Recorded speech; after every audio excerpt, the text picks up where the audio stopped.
Madam ఇది అంటే exactly ఇది జంక్షన్ అండి ఎక్స్.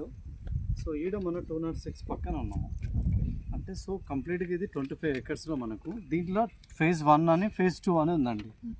ఫేజ్ 1 వచ్చేసి ఆ వాల్ ఉంది కదా, ఆ వాల్ పక్క నుంచి కొన్ని ఫ్లాట్స్ ఉన్నాయి.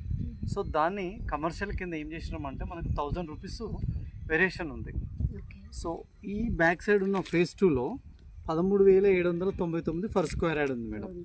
సో 13,799. సో అక్కడ వచ్చేసి ఒక 1000 రూపీస్ ప్లస్ ఉంటుంది. సో కంప్లీట్గా ఇది 25 ఎకర్స్, ఇది ముడా అప్రోలు. సో ముడా అప్రోల్తో దీంట్లో మినిమం ఫ్లాటింగ్ సైజ్ వచ్చేసి 150 స్క్వేర్ యార్డ్, 150 గజాలు మినిమం ఫ్లాట్ సైజు. అంటే 150 గజాలకు కాస్త 21 lakhsలో మనకు బడ్జెట్లో ఒక ఫ్లాట్ సొంతం చేసుకోవచ్చు.